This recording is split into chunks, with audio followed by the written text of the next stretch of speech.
Olá, meus queridos. Aqui quem fala é o Juliano Tagliati em mais uma super entrevista no meu canal. Como eu falo, eu não sou jornalista, eu sou professor, mas a gente fala, tem que falar e tudo.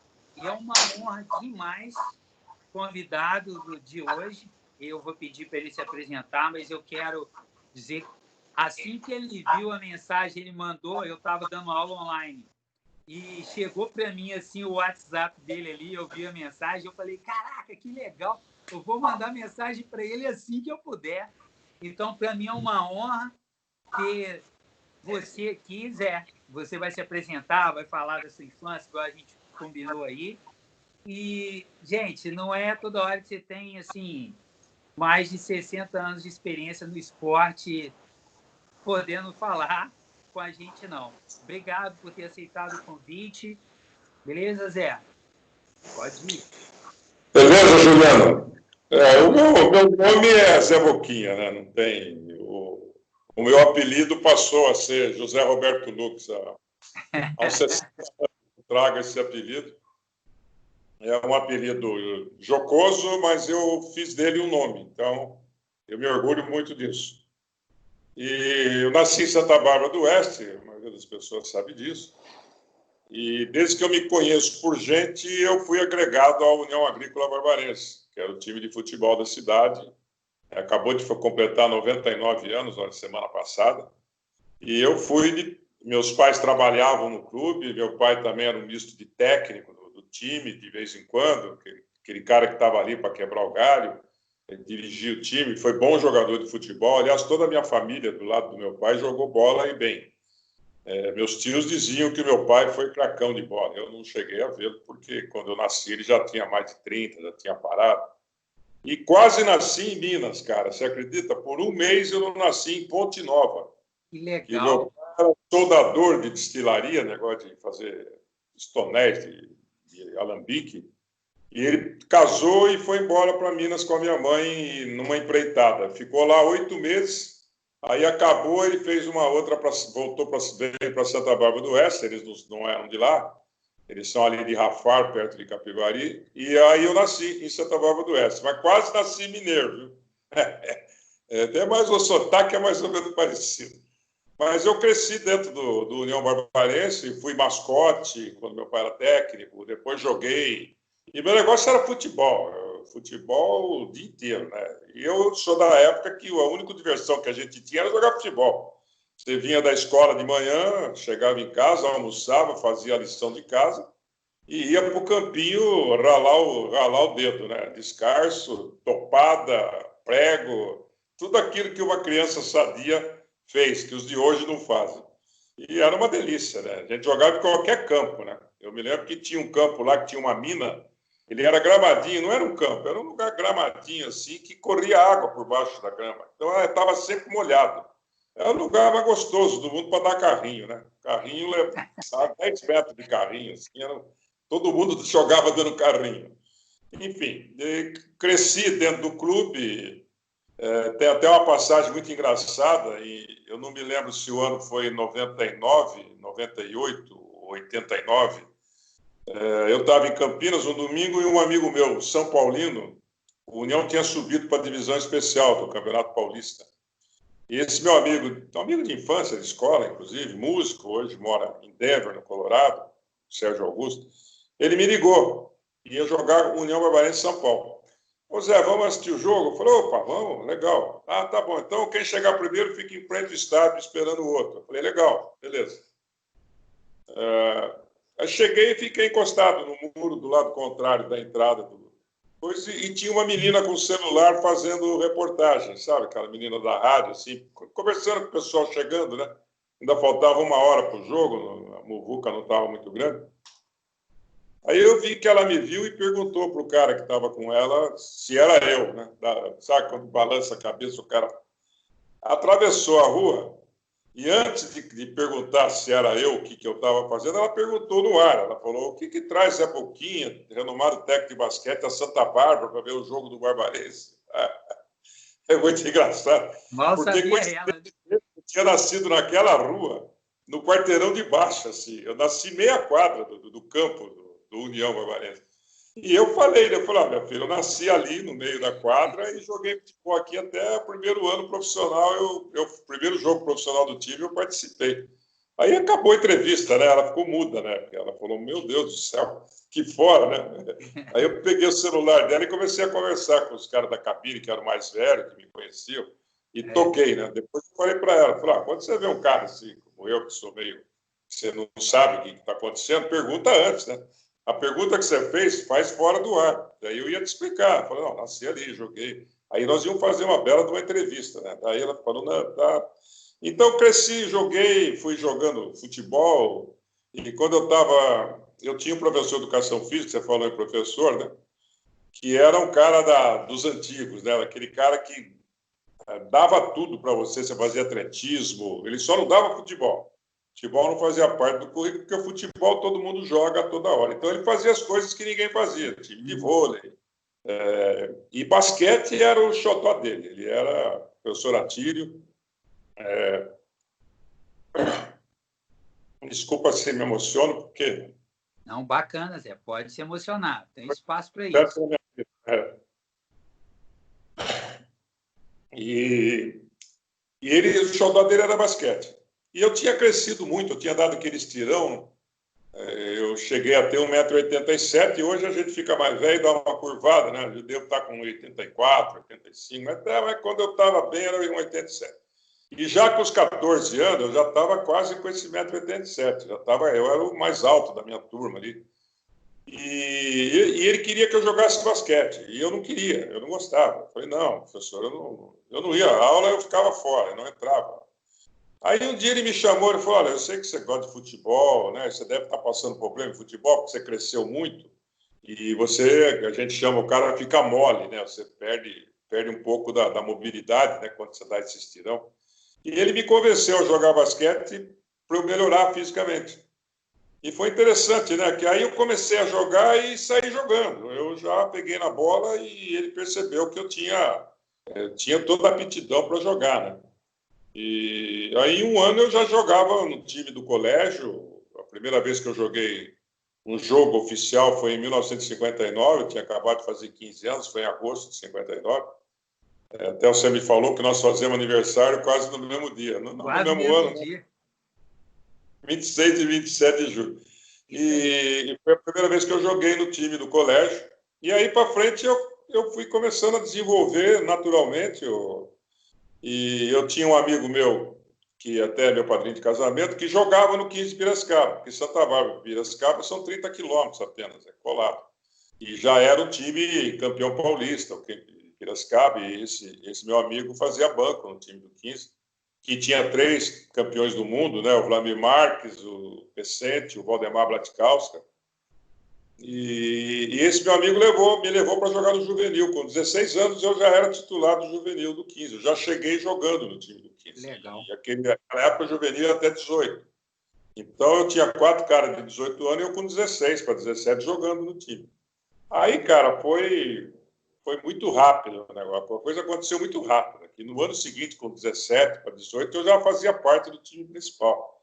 Eu já treinava com essas feras todas. Então eu ficava vendo os caras treinar, principalmente o Vlamir, que foi um dos maiores da história. Craque, né, Zé? Vlamir foi um monstro, né? Além de vê-lo jogar, no dia seguinte eu chegava em Santa Bárbara, peguei uma bola velha, levei para casa, e eu ia à tarde para a quadra e ficava imitando tudo que eu via ele fazer. Ele foi vamos dizer, a minha escola foi olhar para o Vlamir jogar e eu fui desenvolvendo meu jogo, a característica de jogo, a bandeja, mudar de ano, enfim, todos aqueles fundamentos que o basquete te obriga a ter, né, para você melhorar. E aí foi embora. Mas, ao mesmo tempo, continuava jogando futebol no Barbarense. E jogava assim, campeonato amador. Porque naquela época você treinava basquete 3 vezes por semana, que a maioria era todo mundo assim, todo mundo trabalhava. E treinava segunda, quarta e sexta, futebol treinava terça e quinta. Geralmente o jogo de basquete era no sábado, o futebol no domingo. Então eu passei 2 anos jogando bola, correndo atrás da bola. E jogando no Barbarense, eu jogava no meio de campo, quarto zagueiro quando precisava, se precisava do centroavante para ir lá trombar um pouco, eu também ia. E chegou em 64, o Barbarense montou um time para jogar a terceira divisão de profissionais de São Paulo, que era a primeira, segunda e terceira. Era o começo do caminho profissional. E o técnico, que era um cara que gostava muito do meu jogo, me convenceu a treinar mais sério. E eu fui. Não estava fazendo nada mesmo, falei, vamos embora. Ganhava um dinheirinho a mais para jogar. E joguei, cheguei a jogar as 3 primeiras partidas do campeonato. Mas aí me arrumaram emprego no banco, porque o basquete era um meio, não era um fim, né? No basquete você não ganhava para se sustentar ou fazer família. Então eu comecei a trabalhar no banco, que era um caminho natural, entrei na faculdade, aí eu tinha que optar, né? Eu já estava com 20 anos, eu falei, futebol eu vou jogar aqui, para o gasto, na região, não tenho sonhos maiores. O basquete eu já era um cara consagrado, não, sei lá, já é uma realidade no basquete, já era titular, convocado para a seleção paulista.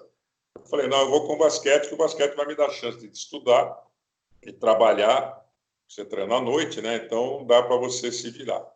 E aí fiquei com o basquete e o futebol eu sempre joguei, né? Eu rachei futebol até 50 anos, eu tinha racha, eu estava lá. Às vezes tinha jogo, o cara me convidava lá, o Banco do Brasil, lá tinha time, os caras sempre me convidavam para jogar. Eu batia uma bola redondinha, viu, Juliana? Não era ruim, não. Dava para seguir. Disso. Aí o basquete entrou na minha vida definitivamente e o resto você já leu por aí, o que a gente já fez, o que a gente tem de história, né, com o basquete. Pois é, então, mas nós vamos chegar lá no basquete, com certeza que a gente tem umas histórias bacanas para contar, né, Zé, e tudo. Você vê, né, uma ação de um professor de educação física que insistiu com você, mudou a sua vida, levou você para um ponto que talvez você não fosse, né? Enquanto professor, muitas vezes nós vemos isso e a gente também atua. Eu gosto muito de estar ligado aos meus alunos também, os meus alunos sabem disso. E, quer dizer, a ação do professor de educação física te levou para o basquete e que fez você construir uma carreira sensacional nesse esporte, né? Enquanto jogador, enquanto treinador e também enquanto comentarista. Então, eu fiquei feliz demais de saber disso, assim, por ser professor de educação física e saber dessa influência. Aí, Zé, beleza. Juliano, eu vou te interromper só por um detalhe. Esse professor, ele foi, antes de eu entrar no colégio, ele já era professor, depois ele continuou mais sei lá quanto. Quando eu joguei esse jogo uniformizado, foi o primeiro que eu joguei, era um campeonato da cidade. Você vê como é que a influência que a pessoa tem na comunidade.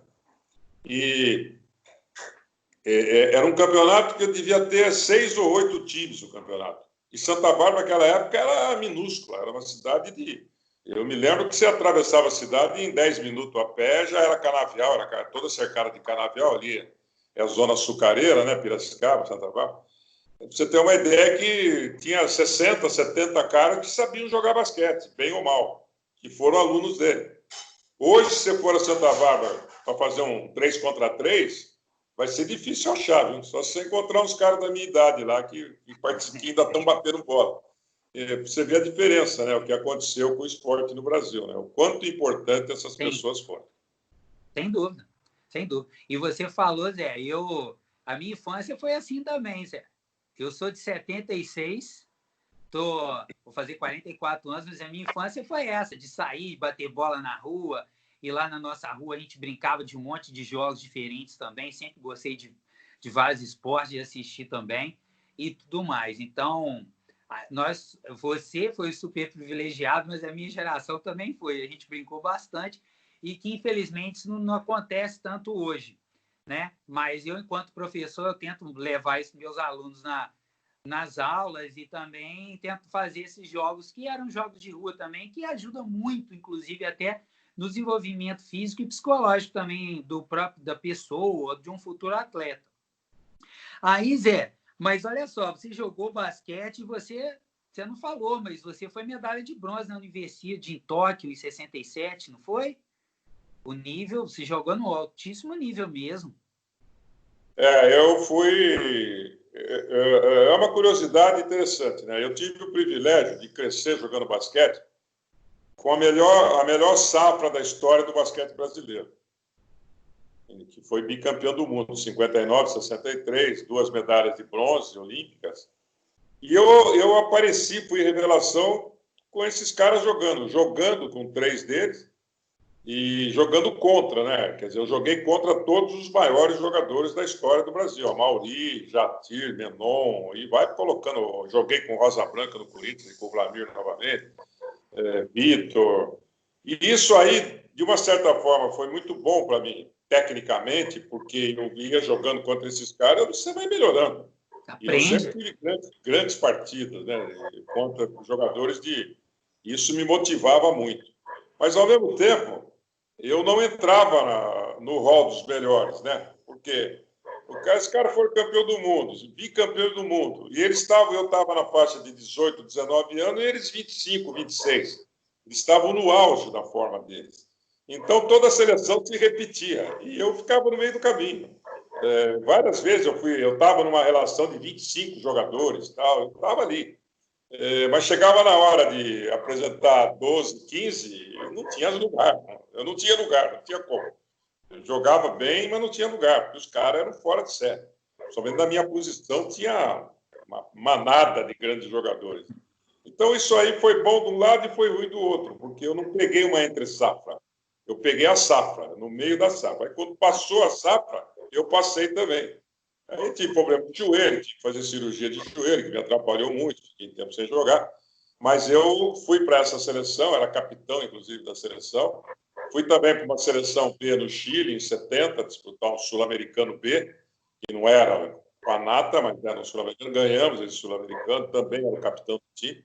O capitão que eu falava muito, né? O Zé Boquinha conseguia ser capitão, porque eu estava até fazendo um paralelo do Michael Jordan, né, no Last Dance, a maneira dele ser, né, dele brigar com o companheiro, que quer ganhar, né? O cara tem a pressão de ganhar. Eu era assim, eu mesmo me pressionava para ganhar, como jogador e depois como técnico também. Eu nunca... Perder nunca esteve no meu caderno. Eu detestava perder e tentava ganhar de qualquer maneira, não brigando, né? Brigando no bom sentido, cutucando o parceiro, vendo o companheiro que estava meio se arrastando, cansado, às vezes você dava uma bronca no cara, discutia com o cara para ele dar uma saída, né? Como técnico, então usava muito isso. Então eu estava fazendo esse paralelo. Eu lutei muito para chegar onde eu cheguei, e lutei muito para me conservar no nível que eu cheguei, principalmente como técnico, que a gente vai falar depois. Então, como jogador, eu tive essas conquistas. Eu joguei a Universidade contra o time norte-americano, e um deles morreu a semana passada, o Wes Ansel, que foi o cara do Washington, que era o Washington Bullets, né? Ele foi o único cara, ele e o Will Chamberlain, que foram MVP no primeiro ano de NBA. É uma curiosidade. E ele foi MVP da final que o time ganhou em 78. E eu joguei contra ele e contra o Joe White, outro MVP da NBA, sem saber. Naquela época você não tinha nem ideia como é que era o basquete norte-americano. A partir do começo dos anos 80 que a gente começou a ter informações, que eu comecei a ir para lá, numa feliz coincidência que eu tive numa viagem.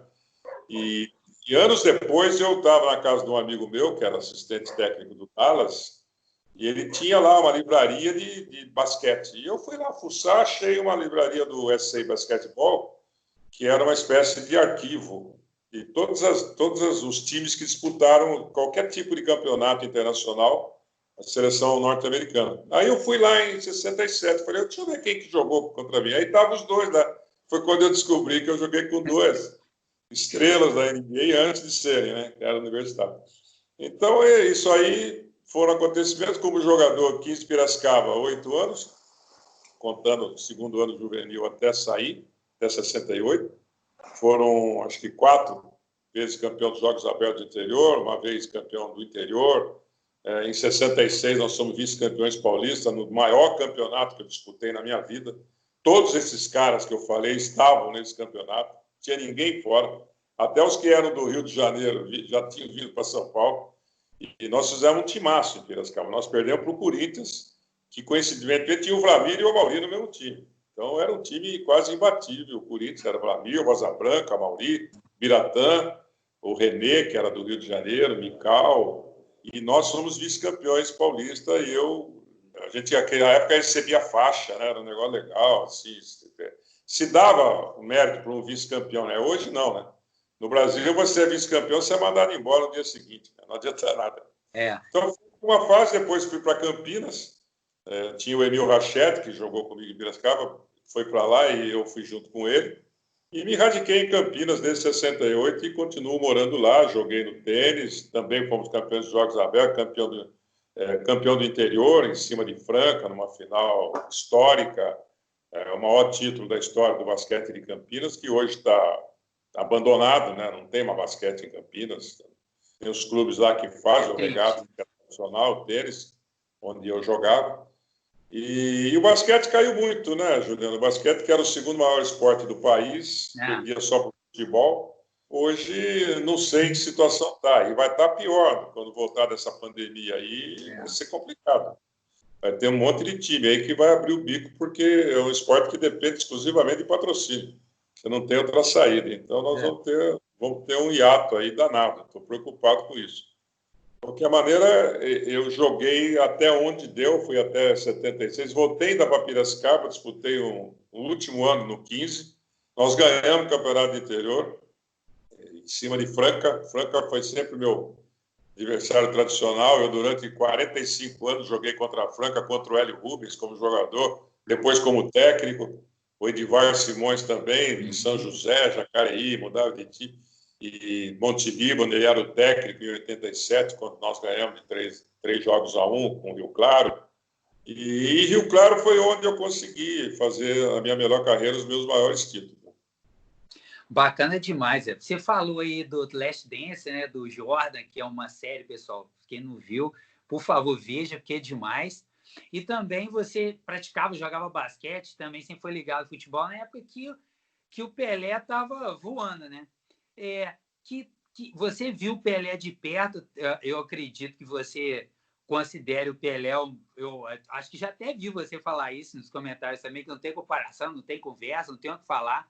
O Pelé é o maior e melhor jogador de futebol de todos os tempos. Que paralelo que você traça entre os dois, porque nessa época também que o Jordan surgiu, foi uma época que ele ajudou a alavancar a NBA, um pouco antes com o Larry Bird, o Magic Johnson chegando também ali, e o Jordan deu aquele plus, né, a mais.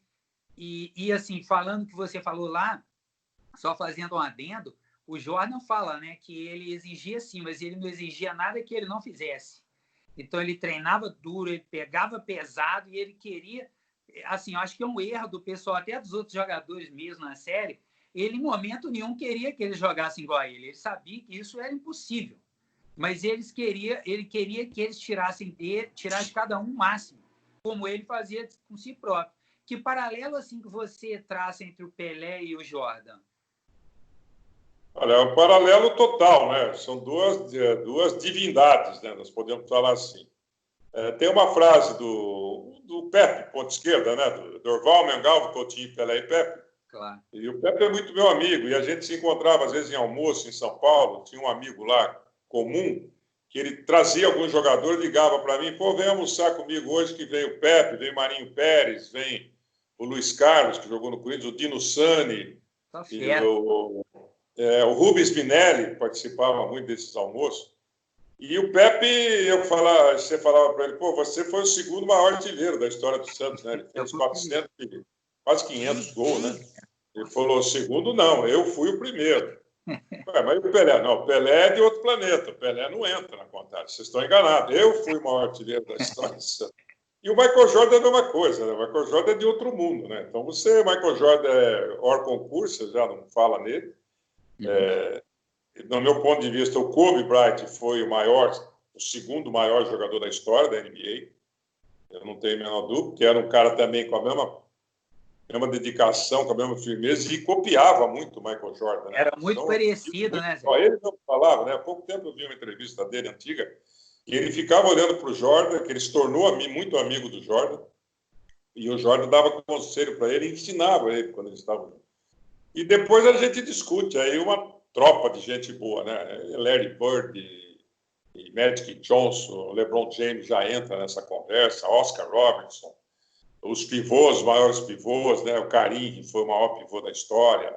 ninguém igual ele, Bill Russell, Wilt Chamberlain, Tim Duncan, esses caras que eu falei é o meu All-Star Game dos sonhos, né? Esses 10 que eu falei. Então, essa é a comparação. E quanto ao Pelé, eu vi o Pelé jogar inúmeras vezes, né? Ou pela televisão, boa parte das vezes, mas no campo, sempre que dava certo. Eu me lembro de um jogo em Piracicaba, em 1961, quando eu estava começando a jogar no time do 15, entre o 15 e o Santos. No campo antigo do 15, era um campinho pequeno, chamava o Sapão da Regente Feijó, que era um sapão mesmo, né? Era aquele... O bandeirinha corria no alambrado, o cara subia no alambrado e dava com o guarda-chuva na cabeça do bandeirinha. O bandeirinha tomava a bandeirinha dele assim. Ou assim. pegava o cara pela unha. Então, era um campo pequeno, né? Aliás, esse jogo tem, se você botar no YouTube, 61 Santos e 15 Piracicaba, foi 7-2 para o Santos. Você vai ver o que é jogar bola sem grama no campo, chuteira com cravo, com prego, a bola de capotão ia ficando pesada cada vez mais. A chuteira dura. Zé, tem até uma história, desculpa te interromper, mas eu sou muito fã do Pepe. Se eu pudesse fazer entrevista com o Pepe, ia ser uma honra. Eu li o livro, uma honra também. Eu li o livro do Pepe e a gente, assim, eu fico maravilhado. Tem uma história dele, você falou de alçapão, eu lembrei. Que ele foi bater um escanteio, ele estava jogando muito bem e tinha que entrar no vestiário para bater o escanteio. E na hora que ele entrou, o cara lá, o massagista do outro time, trancou a porta do vestiário com ele lá dentro. Aí eu achei essa história demais. Eu ri muito, eu fiquei pensando nisso. Isso é surreal. Imagina isso hoje. Que legal essa história. Você imagina, ele me contou uma história, num desses almoços, contou para nós, né, para a roda, que teve um jogo histórico no Pacaembu, Santos 7, Palmeiras 6. Imagine só. Os dois melhores times da época. E durante 11 anos, o Santos ganhou 8 títulos e o Palmeiras 3. Era o único time... Academia, né? Não era nem academia ainda. Era depois é que virou.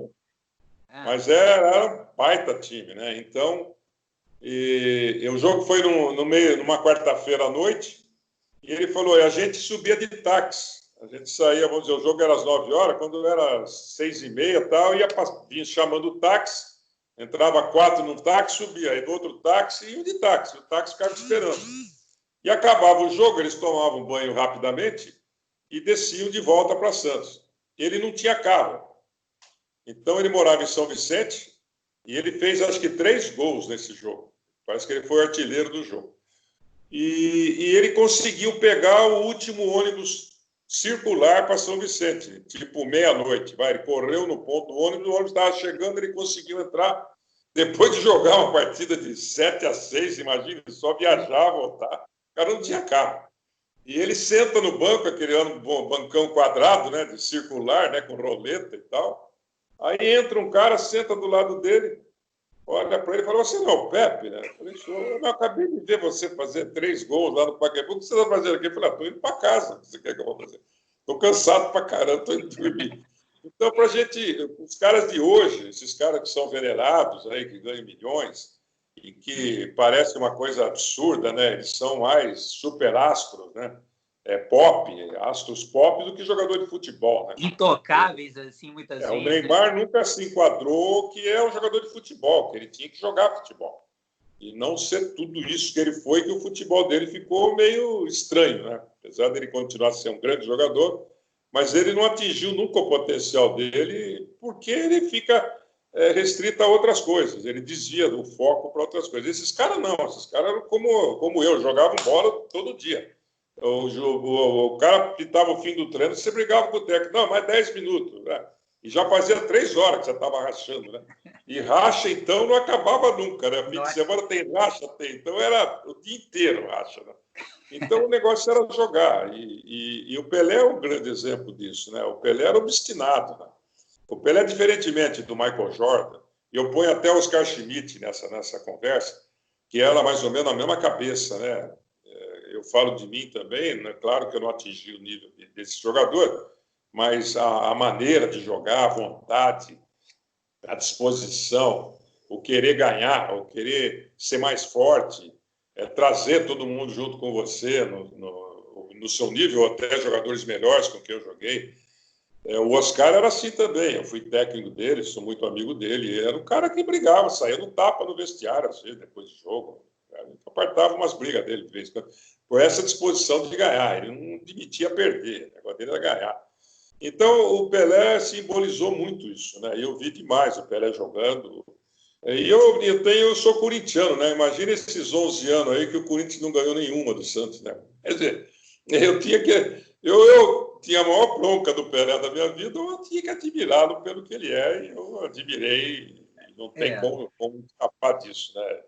São números espetaculares, né? Pelé e Garrincha juntos nunca perderam com a seleção brasileira. São coisas assim notáveis que o público esquece. Aí o Messi faz um gol lá, driblando do meio do campo, faz o gol. Maradona faz um gol, aí a imprensa só fala em Messi. Aí você assiste Pelé Eterno, tem uns 8 gols do Pelé, assim, ele pegando no meio do campo, driblando a defesa inteira e entrando de bola e tudo. Mais ou menos o que eu contei outro dia, eu estava assistindo de novo, ele tem uns 8 gols dele assim. Então, é um cara que fez 1.200 e tanto gols, né? É brincadeira, né? O cara fala, mas hoje ele não jogaria. Hoje ele faria 2.000 gols. Que a condição atlética ele era um negócio, era um dom de Deus, né? Como era o Michael Jordan. O cara nasceu para ser atleta. E é impressionante como é a vida da gente, né? Hoje nós estamos tudo aqui confinados, o Pelé não consegue andar mais por causa de uma cirurgia mal feita. É triste, né? Você vê o cara que ele representou, atleta do século, inclusive, e hoje ele está confinado, ó, praticamente a uma cadeira de rodas. É muito triste. Eu tive a oportunidade de ter um contato com ele uma vez. Eu fui visitar o Galvão Bueno no hospital em São Paulo. O Galvão tinha quebrado o braço, tá? Tinha sido operado, e o Pelé chegou. E eu estava sentado do lado da cama, ele me cumprimentou, olhando para a minha cara como quem pensa que já viu, né? Ele falou, pô, já vi esse cara em algum lugar, né? E não é difícil porque você tá na televisão. Aí, Galvão, começamos a bater papo, e eu tenho uma fotografia jogando contra o Santos, não me lembro o ano, acho que é 63. Lá, o ginásio do Santos é embaixo da arquibancada, um ginásio pequeno embaixo da arquibancada. E o Santos tinha um time de basquete que mandava os jogos lá, e nós fomos jogar lá um campeonato do interior com o 15 de Piracicaba. E o time todo do Santos está sentado na arquibancada, de Gilmar a Pepe. Estão todos juntos assim. E tem uma foto tirada que eu apareço, nós estamos atacando, e os jogadores estão lá. E porque naquela época, além desse negócio do táxi, eles concentravam embaixo da arquibancada. Dormia em beliche, embaixo da arquibancada. Não tem negócio de hotel 5 estrelas. Então, eu, no meio da história, eu comecei a tirar um sarro nele, né? Falei, pô, eu aplaudi você pra caramba, você matou meu Corinthians, mas eu tenho uma foto de você me aplaudindo, né? Ele falou, pô, quando foi? Aí ele começou a me chamar de Boca, né? Que o Galvão me chama de Boca. Eu, quando foi, Boca? Falei, foi lá em 63, 64, não me lembro o ano, que vocês estão lá assistindo o jogo e nós estamos metendo 30 pontos no seu Santos, lá em Santos, né? Ele falou, mas quando ele ia Piracicaba era 6 ou 7, né? Eu falei, mas é outra história. Ele não queria perder, hein, Zé? Ele não queria perder nem nisso, né? Na hora que você mandou essa, ele falou, não, vou ficar atrás, não. Eu aplaudi você, mas você me aplaudiu muito, né? Quer dizer, boa, aí ele contou, assistiu tudo que tinha de jogo lá, que ele começou a namorar a primeira esposa dele lá, que ela jogava vôlei, ele ia paquerar ela no jogo. Oh, simplório, Fabão. Uma figura assim humana espetacular, simples. Mineiro é mineiro, né? O mineiro é danado. Show de bola. O Zé tá falando muito mineiro, galera, porque eu sou mineiro, sou aqui de Juiz de Fora, tá? Então, ele é mesmo. Os mineiros, sou fã dos nossos conterrâneos aqui. Ô Zé, show de bola. E aí você começou a sua carreira como treinador em 78? Foi em Campinas também. Aí tem uma história muito curiosa. Eu parei de jogar em 76, que meu joelho eu tinha que fazer peso toda hora, porque eu fiz 2 cirurgias de menisco no mesmo lugar, e 2 épocas diferentes, que me atrapalhou muito, porque a primeira eu tinha, um mês antes de fazer 17 anos, eu tive que operar menisco, imagine só. Quando eu estava começando a estourar, eu tive que ficar 6 meses parado. E parei de jogar, mas continuei rachando e comecei a jogar tênis. Eu fiz uma viagem aos Estados Unidos, naquela época era baratinho, o dólar era praticamente 1 por 1, e comprei uma raquete de alumínio e falei, eu vou jogar tênis, né? Legal, vou tentar jogar. E fui para a quadra, chamei o professor, eu frequentava o tênis clube, E falei, me ensina a jogar que eu nunca joguei. Aí ele me mostrou como é que segurava a raquete, como é que era o movimento e tal. Ele falou, agora tá vendo ali aquelas duas linhas? Procura botar a bola no meio, que é o paredão, né? Aí eu bati 10 bolas da maneira que ele falou. Eu não errei nenhuma. Aí ele parou, falou um palavrão e falou, nunca jogou, né? E foi embora. Eu nunca joguei, vai me largar aqui. Eu falei, para com isso. Ele falou, você está de sacanagem. Aí eu comecei a jogar. Não virei jogador de tênis, mas brinquei durante 2 anos. E virei diretor de tênis. É o que é interessante. Que legal. O cara que era um amigo meu tinha que sair no meio e me indicou para ser o diretor. E eu topei, fiz um monte de coisa lá a favor do tênis. Eu fui um bom diretor, assim, eu consegui fazer mais uma quadra, um vestiário inacabado. E numa reunião de diretoria, em 78, o diretor de esportes olhou para mim e falou, eu estou sem técnico no basquete e nós vamos entrar na fase final do campeonato estadual. Você não quer pegar o time? Eu falei, opa, pego já, né? Eu já tinha sido campeão do interior com o juvenil do tênis, em 70, quando eu era jogador. Eu era jogador e técnico do juvenil. Dava para conciliar. Eu falei, claro que eu topo. Tem dinheiro, né? Ele falou, não, tem um salarinho e tal. Eu falei, melhor ainda, beleza, né? Aí o presidente do clube não quis deixar. Ele falou, não, você não vai me tomar o diretor, eu não tenho um problema no tênis, tá louco. O tênis era o que mais dava problema para ele, porque era tudo velho. E os caras reclamam de tudo, né? Reclamam que a rede tá meio baixa, que não deram uma arrumada no saibro. O cara reclama de tudo. E comigo não tinha problema nenhum, porque eu era amigo dos caras e ganhei os caras na manha. O resultado, eu fui técnico, pedi demissão do cargo, o presidente não colocou ninguém no meu cargo e eu continuei interinamente sendo diretor de tênis. Foi a condição que ele deu para o cara para eu ser o técnico de basquete. E aí comecei como técnico. Já no primeiro campeonato eram jogos regionais, nós já ganhamos, fomos campeões. E depois veio jogos abertos, nós ganhamos, enfrentando Franca, enfrentando São José, com o Hélio Rubens em Franca, o Edivar como técnico de São José. Campeonato duro, nós tínhamos um bom time, ganhamos, foi o meu primeiro título, né? Importante. E aí eu fui em 79 novamente campeão dos Jogos Regionais, aí mudou a diretoria do clube e a diretoria que entrou era a oposição. O primeiro cara que eles mandaram embora fui eu.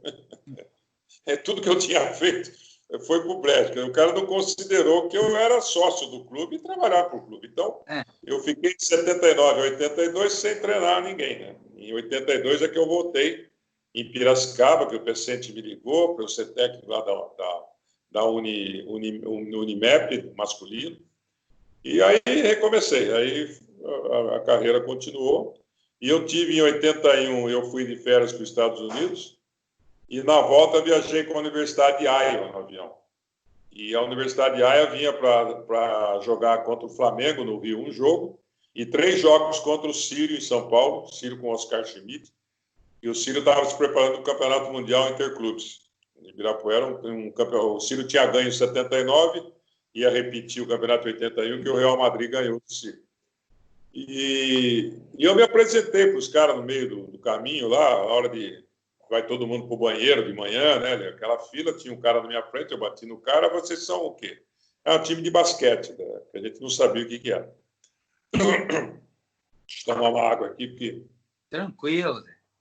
Isso aí, um bate-papo mesmo. Não vai perdendo a voz.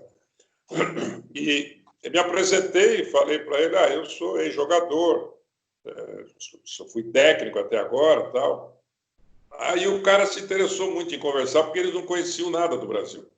E aí é um estado lá no praticamente centro-oeste, né, perto de Chicago. E eles vieram para o Brasil, pra você ter uma ideia, a Relações Públicas estudou espanhol durante 2 meses para vir para o Brasil. Eu falei, vai ser difícil, só vou entender mais ou menos, porque lá nós falamos português. Eu falei, como vocês falam português? A América do Sul inteira fala espanhol, né? Falei, não, lá é português. Mas é verdade, você dá um jeito, você consegue. Resultado, nós ficamos no aeroporto de Assunção para troca de avião e ficamos umas 3 horas em volta de uma mesa fazendo uma resenha e eu mostrando para ele o Brasil, contra quem eles iam jogar, contra quem não ia. E o técnico era o Lute Olson, que é o mentor do Steve Kerr. O Lute Olson estava em Iowa. E eles vieram, eu acabei indo, eles telefonaram para mim esse assistente dele, que foi o primeiro que eu conheci, que até hoje é um grande amigo meu, a gente se trata como brother, né? Mando mensagem para ele, brother Jim, eu sou o brother José, foi um amigão, coincidentemente, a minha idade, né? Nascemos no mesmo ano. E essa universidade abriu para mim todas as portas possíveis, né? Foi um acontecimento fantástico, né? Foi uma coincidência extraordinária, porque eles jogaram contra o Ciro, perderam o primeiro jogo, aí pediram para que eu falasse para eles tudo aquilo que eles poderiam ter feito para ganhar o jogo, né? O que eu faria, né? E eu fui falando, né? Até a maneira de marcar o Oscar e tal. E eles ganharam o segundo e o terceiro jogo. Aí acharam que eu tinha... Eu sentei no banco, inclusive, nos 3 jogos. Acharam que eu tinha dado uma mão extraordinária. Aí depois me mandaram um monte de presente pelo correio, né? Eu recebi 2 caixas de papelão, camisa, tênis, tudo aquilo que histórico da universidade. E me convidaram para ir para lá. Eu fui em novembro de 81, fiquei um mês em Haia, já no treinamento, assisti os 2 primeiros jogos da temporada, e assim atuando, treinando junto, dentro, como se eu fosse um assistente técnico sentando no banco, participando da reunião, e esse Lute tinha ele pegou muita confiança em mim, porque eu cantava as coisas, né? O que podia acontecer, e acontecia. Então ele viu que eu conhecia basquete. Então ele fazia questão de me questionar sempre o que eu tinha achado, o que eu faria, o que eu não faria, desde o Brasil, né? Que ele ganhou essa confiança. Depois ele mudou para o Arizona, ele foi embora para o Arizona, acho que em 85, se não me engano. E eu fui para o Arizona, foi onde eu conheci o Steve Kerr, que era o primeiro ano dele, 86, janeiro de 86. E onde eu conheci o Morgan Taylor, não sei se você lembra do Campeonato Paulista de 87, o americano que jogava comigo. Você lembra disso? Não. Final de 87? Não, assim, nessa época, lá onde eu morava, cara, não tinha nem... A única televisão que a gente pegava lá era a Globo. E eu via muito rádio. Então, assim, eu acompanhava basquete quando passava, assim, esporadicamente na Band, ou em Jogos Olímpicos e tudo, mas eu já gostava. Mas, assim, qual é que eu vou te falar? Eu não me lembro, porque eu não acompanhava essa época, assim. Esse era um americano que eu vi um dos jogos lá, eu fiquei lá também uns 15 dias, e um dos jogos era contra a Universidade de Washington State, e ele marcou o Detlef Schamper no jogo. E o Detlef Schamper era o All-América da conferência, o Pac-10. E ele acabou com o Detlef. Além dele acabar com o Detlef, ele foi o cestinha do jogo, ele jogou uma barbaridade. Um ala de 2 metros, esguio. Ele não era um bom chutador de 3 pontos, mas quando precisava ele metia umas bolinhas de 3 importantes. Mas ele dentro do garrafão era um inferno, um cara que não dava para parar. E eu falei, pô, preciso levar esse cara para jogar comigo. Ele era o último ano dele e eu o trouxe em 87. E ele caiu com uma luva no esquema e foi um jogador importantíssimo nessa primeira grande conquista minha, que foi o Campeonato Paulista de 87. Campeonato muito forte e eu tinha um time que era cotado para terminar em 5º lugar, se fosse, estava bom demais. E eu acabei sendo campeão, e o Monte Líbano era Paulinho Vilas Boas, Cadu, Mauri, Gerson, Pipoca, o banco era... Seleção brasileira da época. A brasileira base, que foi campeã pan-americana, né, no mesmo ano. O Edivar era o técnico, e nós ganhamos de 3 jogos a 1, a primeira vez de playoff que a gente ganhou. Nós ganhamos. Então, esse contato com a Universidade de Iowa, porque aí eu voltei a frequentar depois Iowa, Arizona. Para Iowa foi o George Revlin, que é um dos grandes nomes também do basquete universitário americano. E foi onde me ajudou muito, né, como técnico, a entender mais o que uma organização de jogo, organização de treino, como se preparar. Aí o cara pensa, às vezes, que o universitário americano deve treinar o dia inteiro, né? O cara deve estar com a bola. Não, é 2 horas de treino, 2 horas e 15 no máximo, porque eles têm aula. Eu me lembro que eu fui para a Universidade de Southern California, que o George Revlin foi para lá depois, e foi mais uma que me agregou, e o treino era das 6 às 8 da manhã, para você ter uma ideia. A gente acordava às 5 horas, eu fiquei na casa do assistente dele, a gente ia de carro para o ginásio, na universidade, 6 horas da manhã começava o pau, até às 8. 8 acabava e os caras iam para aula o dia inteiro. Então, não e eu aprendi muito isso, principalmente com o atleta brasileiro, porque o atleta brasileiro é indolente, não adianta, a gente tem que saber disso. Você botar o cara 3 horas dentro da quadra, 3 horas e meia, é contraproducente. Você acaba com o cara. O cara não... Ele vai amolecendo no final do treino. Então, você tem que tirar dele o máximo em menos tempo. É a qualidade, né, Zé? É qualidade. Exatamente. A qualidade do treino. Eu dizia que eu começava o treino correndo de kart e terminava em Fórmula Indy. Começava 80 por hora, ou 60, e terminava a 360 o treino. Então, acabava o treino, o cara saía se arrastando da quadra, porque eu tinha tirado o máximo dele. E treinamento, né? Além de organizar o treinamento, maneiras de fazer um treinamento de pressão. Metodologias, né, Zé? É tudo importante. Não que eles me ensinassem basquete, porque o nível era o mesmo, mas eles me mostravam muito aquilo que eu podia fazer em termos de treinamento para uma produção melhor. Eu acho que esse foi meu grande aprendizado no basquete universitário. NBA não, porque NBA é show business. NBA é 1 contra 1, NBA você tira muito pouca coisa em termos de tática, técnica, porque hoje, inclusive, não tem mais nada. Hoje é chuta de 3 ou faz pick and roll, não tem mal o que fazer. Hoje em dia está muito assim. A NBA, mas assim, o americano, o esporte americano coletivo, eu gosto, tá, Zé? Eu adoro. Eu não perco um jogo da NBA, não perco. Vejo também os universitários, vejo beisebol, vejo futebol americano e tudo. Mas o esporte coletivo americano, ele é um esporte individual dentro do coletivo, né? O basquete é muito isso mesmo, né? Você vê os caras assim, e eles vão definindo, o Houston, todo mundo sabe o que vai acontecer. Tá levando a bola, vai chutar e é rápido, joga no Harden, pronto, é Harden. Vê o que você quer e faz aí e acabou. É meio sem compromisso, né? É o chega e chuta, né? Não tem...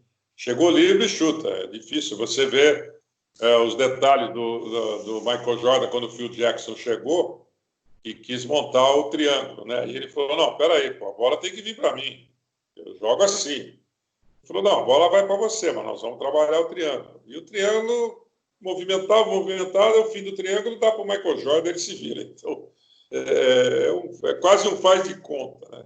Você vê o time do Gold State jogar, é o que eu chamo de spy e pincha, né? É a tática do spy e pincha. Chega no ataque, espalha todo mundo e quem tiver livre, pincha.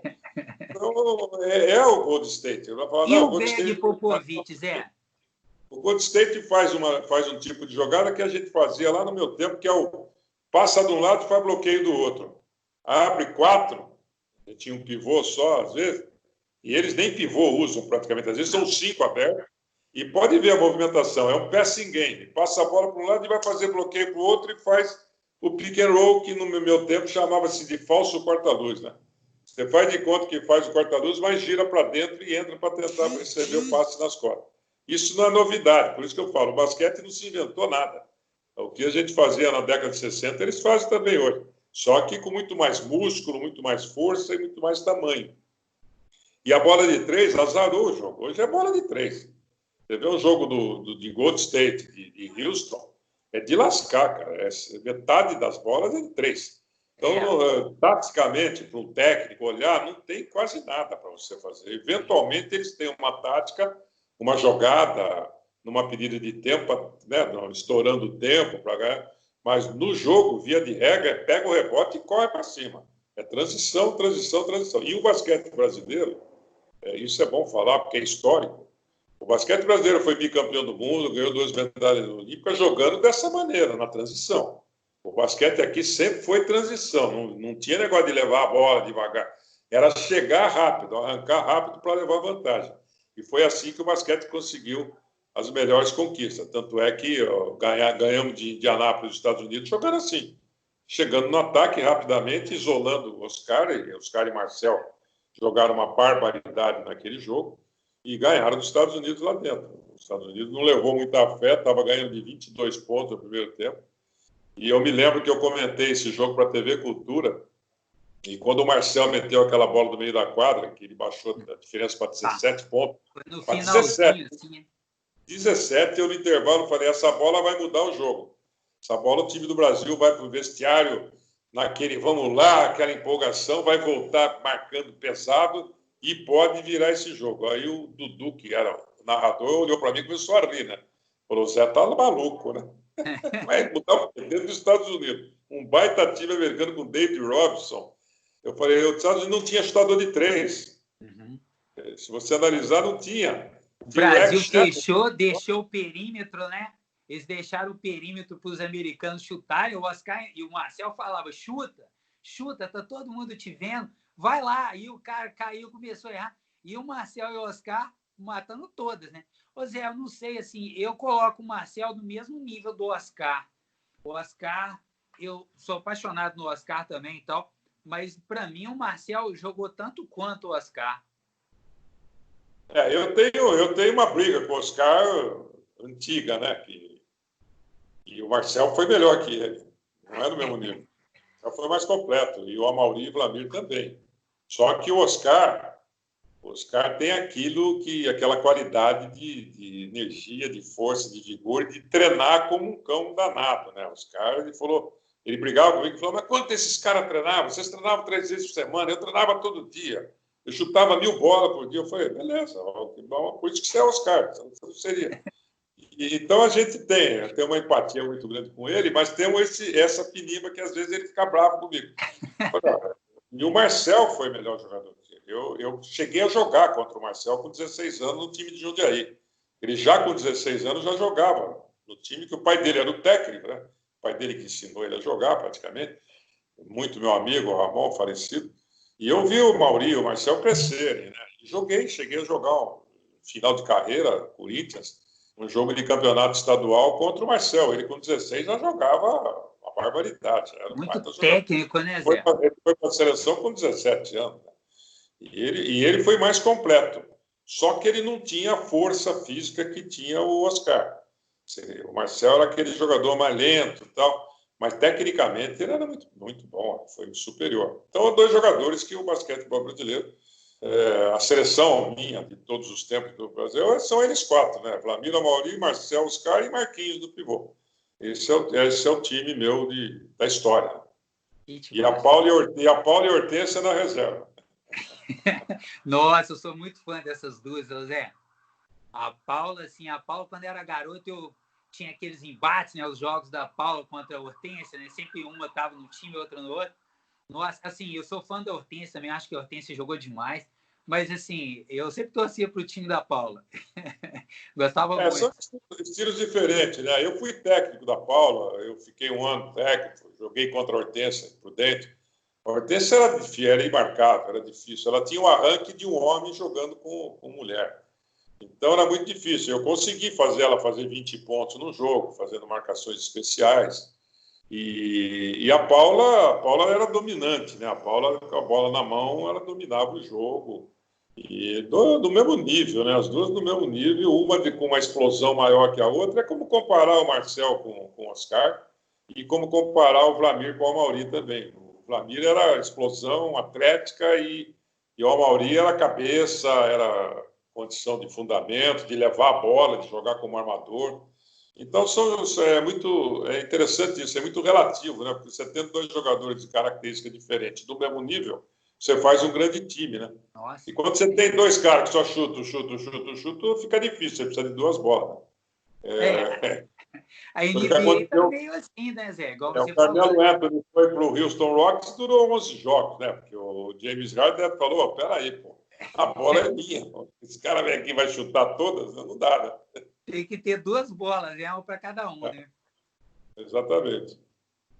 Pois é, bacana demais essas histórias. E aí depois, você tem outras histórias legais também, igual eu brinquei com você conversando durante esses dias, né? Que você bateu ali no meu Vasco lá no ano do centenário. O Vasco foi campeão da Libertadores e tudo, mas vocês bateram no Campeonato Carioca. E aquele time do Vasco, no outro ano, só foi perder foi o Utah Jazz ou San Antonio Spurs? San Antônio. San Antônio, não foi San Antônio. 99. Então, aí conta um pouco aí também. Eu fui o comentarista desse jogo. Bacana. E aí, Zé, conta esse período aí também no Flamengo, treinando o Oscar ali também. Não, o Oscar não estava, o Oscar veio depois. O Oscar veio depois? o Oscar veio depois. Quando eu fui mandado embora, porque é a história do esporte brasileiro, né? A história que a gente está vendo aí na política, né? É uma coisa terrível, né? Eu fui campeão carioca, trocou a diretoria antes de terminar o campeonato, e a diretoria ficou frustrada com a minha conquista. Você imagine só, os caras Flamengo, a nova diretoria entra e fica louca da vida porque queriam me mandar embora. Eles queriam estar torcendo contra. Era para ser o outro técnico que eles tinham escolhido, já era promessa de campanha, e eles tiveram que me engolir. Só que começou o ano de 99, Campeonato Brasileiro, eles trabalharam contra o tempo inteiro. E eu terminei entre os 4 primeiros, e eles ficaram assustados, falando, esse cara que pode ser campeão brasileiro, e aí, como é que nós vamos mandar ele embora? Aí me mandaram embora antes dos playoffs começar. Vê a burrice onde chega, né? Onde a vaidade leva a burrice do cara... É inacreditável. Para burrice não tem limite, não, Zé. Então, eu saí em função disso. Aí passou 99, eu recebi um telefonema do Oscar, eu estava em Campinas, e ele falou, me conta a história lá do Flamengo, porque eu queria saber por que você saiu, porque ninguém entendeu até hoje, né? O basquete não entendeu. Você foi campeão carioca numa conquista memorável, você fez uma baita campanha no Campeonato Brasileiro, ia para os playoffs com condição de chegar longe. Aí eu contei toda a história para ele, como é que funcionava, que era o mesmo presidente, e você toma cuidado com determinadas pessoas. Se você for, você leva alguém junto com você. E daí ele levou o Cláudio Mortari como técnico. Ele não deixou a pessoa que tinha que assumir, que eu não vou falar o nome, porque eu não estou interessado em falar o nome de ninguém. Ele levou Mortari, campeão carioca, e ele foi contratado justamente para dar uma satisfação para a torcida, porque quando entrou nos playoffs, a primeira melhor de 5 era contra a Franca, e nós tínhamos vantagem. E Franca não estava bem, Franca estava mal. Nós íamos passar por Franca. Só que Franca meteu 3-1. E não tinha técnico, porque esse personagem que tinha que assumir, ele afinou na hora de assumir. Então, quem dirigiu foi o técnico do Juvenil. Marinho era o nome dele. Aí não deu certo, né? Time com Rato, Pipoca, Kendrick, americano, Caio, Vanderlei. Como é que vai botar o técnico juvenil para dirigir, né? Não tem como, né? É uma burrice. Eu falei isso para o presidente, você é muito burro. Eu falei, você, a primeira coisa que você é que você não é Flamengo. Eu falei isso na cara dele. Eu falei, você não é Flamengo. Você está fazendo negócio contra o seu clube. Aí ele ficou bravo. Eu falei, problema seu. E você acabou com qualquer chance do Flamengo chegar numa final. E no quarto jogo foi 3-1. O Flamengo ganhou 1, depois Franca ganhou 2 em Franca e ganhou o quarto no Rio, no Maracanãzinho. E quando acabou o jogo, a torcida inteira gritava o meu nome.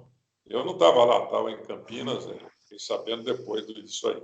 Então são coisas que ficam marcantes, né? Você ganhar pelo Flamengo no centenário do Vasco é um negócio que até hoje o carioca não esquece. Eu vou para o Rio de Janeiro, pego um táxi, o cara já começa a falar por que eu saí, né? Tem cara que até hoje fala, por que o senhor saiu, né? Eu tive uma passagem em 2008 e teve aquele jogo do Leandrinho com o Varejão, não sei se você se lembra, no Maracanãzinho. Nós fomos cobrir, eu, Agra e o Everaldo. No sábado eu estava lá no hotel, em Ipanema, e eles estavam lá num restaurante comendo e me ligaram, vem para cá, tal, nós estamos no tal lugar, já vou. Tal. Então eu peguei minha mulher e dei sinal para um táxi. E foi engraçado que tinha 2 táxis parados assim, no semáforo, né, na esquina, e eu estava aqui. Esse cara acelerou, cara, deu uma fechada aqui, entrou na vaga do hotel para me pegar. Eu já fiquei assustado, falei, meu Deus, e o carioca dirigir táxi no Rio eu sei como é que é, eu ando lá também. Morei lá várias vezes, eu sei.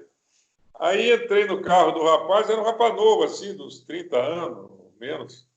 Sentamos atrás, ele começou a gaguejar, assim, né, de emoção, né? Ele começou a falar, estou muito contente do senhor estar no meu táxi, né? Aí eu puxei a cabeça assim, tinha um galhardete do Flamengo, assim, em cima do porta-luva, bem bonitão. Flamengo foi torço, sou seu fã e tal. Isso já tinha passado 9 anos, né? Falei, então me leva lá para o Leblon, para tal lugar. Tá bom. Aí fomos batendo papo e tal. Aí quando desceu, ele me abraçou, me beijou. Eu estou indo embora para casa, o senhor foi minha última corrida hoje, vou contar para minha família agora no jantar que o senhor teve no meu carro. Então, as coisas que ficam, né? Você fica na cabeça das pessoas aquilo que você fez, né? Não na cabeça dos dirigentes, né? Porque o grande problema do esporte brasileiro é que ele é dirigido por gente frustrada, né? geralmente é cara frustrado. A diretoria tem um punhado de cara que tentou jogar alguma coisa, não conseguiu, ele vai ser diretor e incomoda o sucesso para ele, né? O cara começa a trabalhar e fazer coisas e incomoda, o cara fica incomodado. É um problema muito sério no esporte brasileiro. É lamentável isso.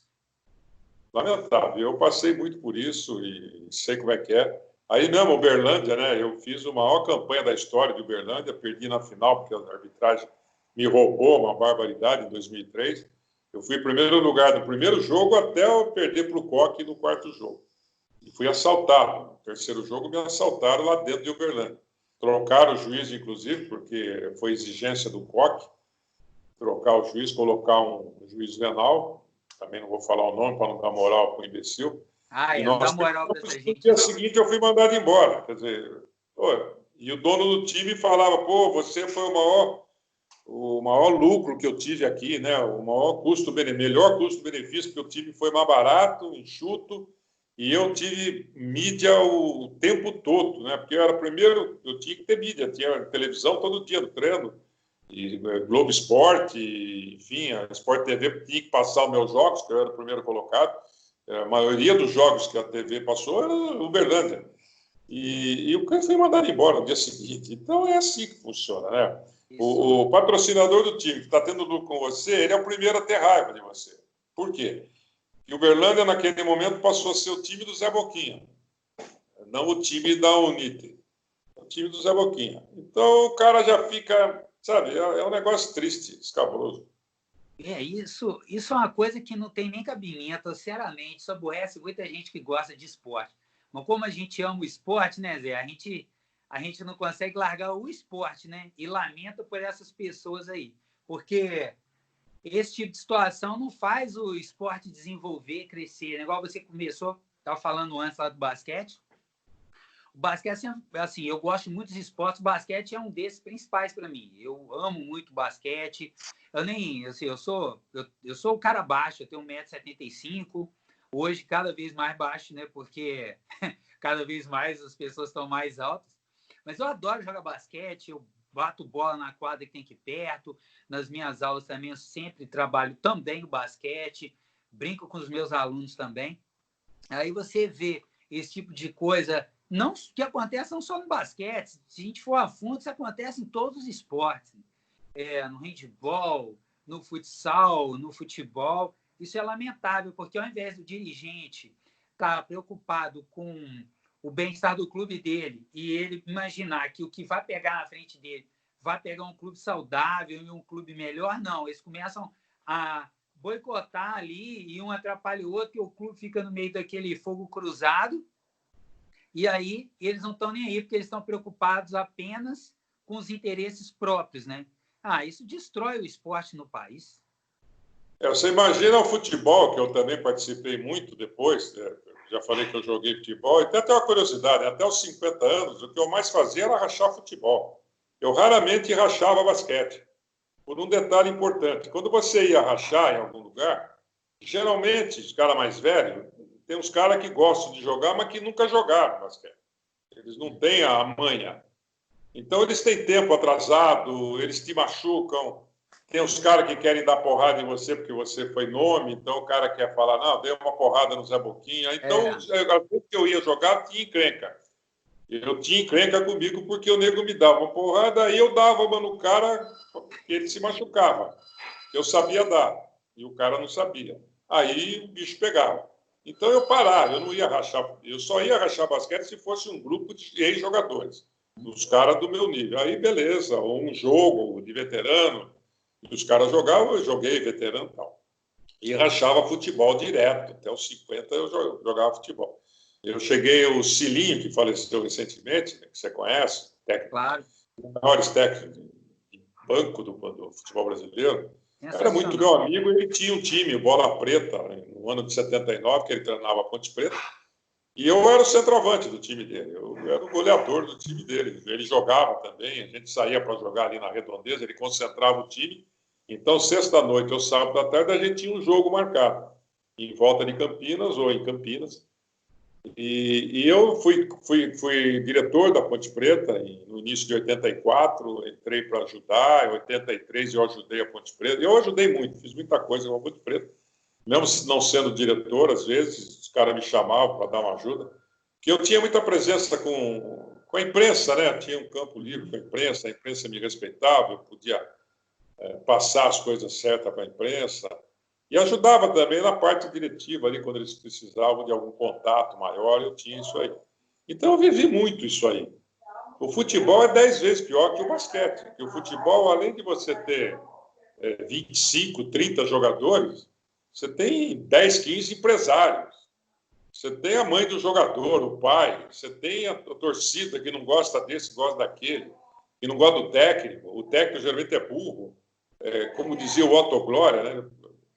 O técnico vai de besta a bestial em um segundo, né? Quer dizer, então, tem uma história que não sei se é do Minério ou do Evaristo, que o cara estava atrás do banco xingando seu burro, seu burro. Aí ele fez uma troca lá, botou um outro centroavante, o cara entrou e fez um gol.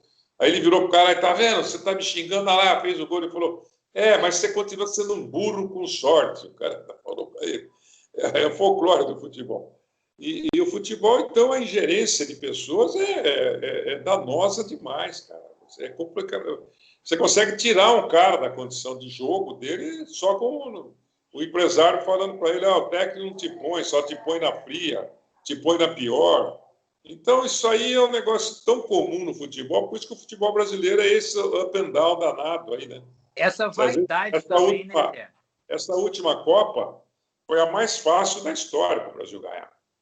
E não ganhou. Por quê? Porque o técnico foi um samba de uma nota só. Ele ficou no esquema dele agregado até perder para a Bélgica. Quando se esperava que a Bélgica viesse em cima do Brasil. E eu comentei essa Copa.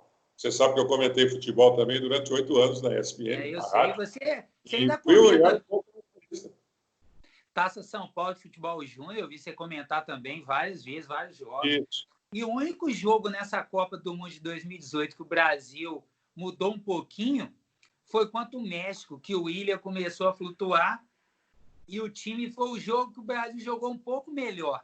Eu costumo falar que o Brasil, assim, o Tite é um excelente treinador. Eu acho também o melhor que nós temos brasileiro.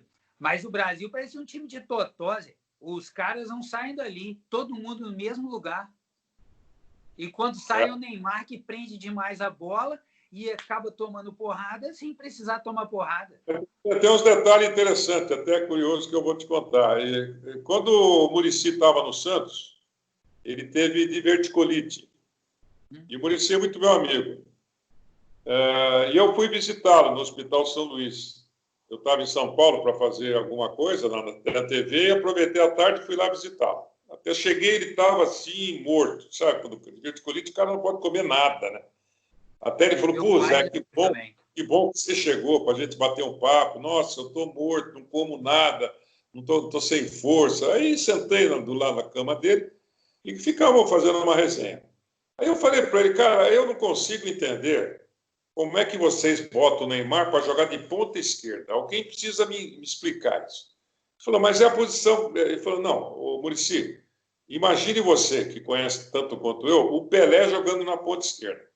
Ele tendo que pegar a bola em cima da linha lateral, com o zagueiro marcando ele, o volante de olho nele, ele tem que driblar a linha lateral, também, né, Zé? Ele tem que escapar da linha. Marca. Ele só tem um lado para ir, que é o lado de dentro. O lado de fora ele não pode ir. Tem um cara esperando ele aqui para dar uma sapatada nele. O outro já vem voando. Ele não vai fazer um gol igual aquele fez contra o Flamengo todo dia, lembra? Que ele pega a bola e sai costurando o time inteiro e consegue chegar. Se você botar ele de ponta de lança, ainda falei das antigas, como era o Pelé, jogando na intermediária do adversário, no meio, do lado esquerdo, na hora que ele pegar a bola e der um tapa na bola, ele está a 1 metro da grande área. O que vai acontecer? O cara não vai poder fazer falta nele, que ali é quase meio gol, e mais um tapa, ele está na marca do pênalti. Ele com 2 tapas na bola, com a velocidade e a explosão que ele tem, ele não precisa driblar o cara. Ele dá um tapa do lado do cara e passa, que é o que ele faz com facilidade. Ele tem muita qualidade, né, Zé? Ele tem muita qualidade. E falei isso para o Tite também. Falei para o Tite. E o Tite tem uma passagem. Nós estávamos no programa da rádio, ESPN, lá na televisão. Uhum. E eu estava com ele, e eu perguntei para ele, falei, eu vou te fazer uma pergunta que é até chato eu fazer, porque eu fui técnico de um esporte que você tem que ter jogado até para beber água. Falei brincando, né? Você tem que ter vários sistemas de defesa, vários sistemas de ataque, porque à medida que o jogo vai correndo, o time adversário vai pegando a sua mancada. Aí você tem que ter algum, né, um veneno contrário para tirar o cara da comodidade. Por que o futebol samba numa nota só? Cara, ele demorou 1 minuto, pigarreou e pensou, pô, o cara pegou legal. Ele falou, não, você está enganado. Eu falei, não estou enganado. A única coisa que vocês fazem é mudar os pontos, os caras da lateral. É a única mudança de tática que eu vejo no futebol. Eu não vejo, durante o jogo, você ter alguma coisa como trazer um volante para se enfiar no meio da zaga adversária, para chamar atenção, para sobrar a bola para o centroavante, sei lá, alguma coisa desse tipo que você possa variar. E isso aconteceu na Copa do Mundo, porque você falou do jogo do México, e é muito interessante. Se você lembrar, os primeiros 25 minutos do jogo contra o México, nós tomamos um vareio. Um passeio. México, que era muito ruim. Aí ele mudou, ele fez essa inversão do William, e nós passamos a dominar o jogo e ganhamos o jogo até. Eu me lembro na abertura, quando a gente começou a conversar, porque eu fazia na web com um amigo meu, Lima, eu estava até aqui em Campos, como eu estou agora. A gente não podia comentar o jogo, você nem narrar, você ficava falando do jogo. Está acontecendo isso, podia ter feito isso. Eu falei na abertura, eu falei, olha, com a escalação que o Tite está fazendo, nós vamos perder esse jogo, porque a Bélgica vai entrar em campo do jeito que o México entrou, com 3 caras enfiados em cima da defesa do Brasil, enfiado, que o Fernandinho não tem porte físico para aguentar a força do meio-campo da Bélgica, que são 2 caras enormes, forte, e nós vamos entrar, nós vamos dançar. O Felipe Luiz estava jogando redondinho, marcando muito bem, ele vai tirar, voltar com o Marcelo. Perdemos o Casimiro, que era o sustentáculo do time, e ele tinha que fazer uma mudança tática, primeiro para o primeiro tempo, para segurar a Bélgica, porque a Bélgica vem sem medo, e não deu outra, né? Aí o cara falou, que boca que você tem, né? Eu falei, não tenho boca, eu tenho cérebro, né? Estou vendo. Você vê, o cara de lá está vendo o que está acontecendo. Então, aí, aí entra uma outra coisa, por exemplo, isso que você falou, a gente vê no futebol europeu, nos técnicos europeus, técnicos argentinos. O futebol dá para você jogar não numa nota só.